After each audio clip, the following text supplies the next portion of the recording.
देश की आर्थिक अवस्था का जो विवरण वित्त मंत्री जी ने हमारे सामने प्रस्तुत किया है वह संतोषजनक है। हम देश की आर्थिक अवस्था को मजबूत बनाने की दिशा में अग्रसर हो रहे हैं।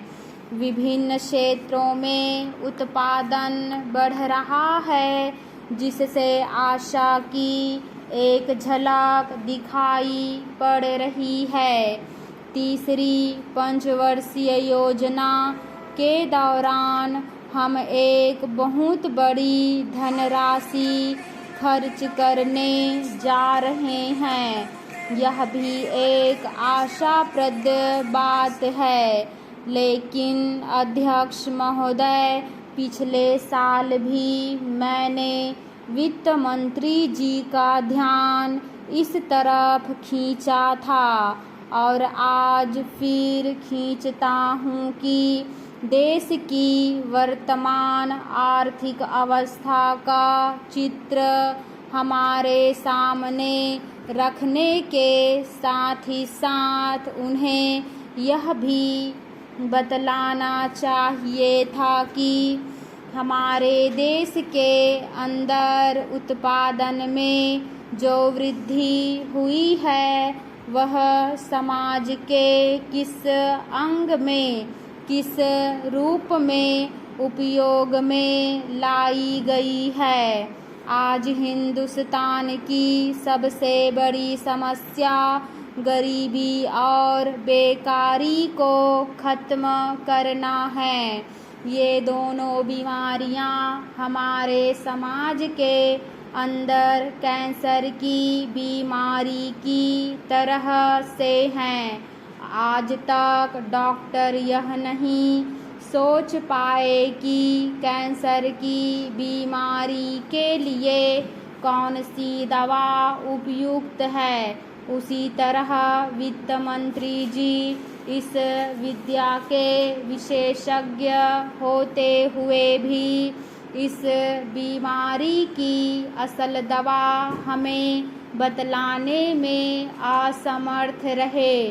यह ठीक है कि बेकारों की बेकारी की समस्या को महसूस करते हैं, लेकिन हम देखते हैं कि जैसे जैसे हमारी योजना का काम आगे बढ़ता जाता है वैसे वैसे यह पता लगता है कि बेकारी भी उसी गति से बढ़ती जा रही है। गरीबी का सवाल बेकारी की समस्या से जुड़ा हुआ है। अगर लोगों को काम मिलेगा तो बेकारी दूर होगी और गरीबी भी दूर होती जाएगी। मेरे मित्र ने यहाँ अपने विचार प्रकट करते हुए अभी कहा कि देश की उन्नति के लिए नागरिकों को त्याग करना चाहिए। मैं इस बात को बहुत अच्छी तरह से महसूस करता हूँ और हमारे देश की जनता भी इसको अच्छी तरह से जानती है कि बिना कष्ट उठाए पूंजी जमा नहीं हो सकती और बिना पूंजी के विकास नहीं हो सकता। परंतु सिर्फ इस सदन में खड़े होकर कह देने से पूंजी नहीं बढ़ सकती। जनता हर तरह से सहयोग करने को तैयार है, परंतु उसे रास्ता आपको दिखलाना चाहिए।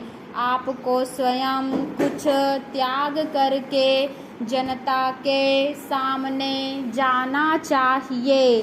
तब आप विश्वास रखिए, जनता हर तरह से आपकी मदद करने को तैयार रहेगी।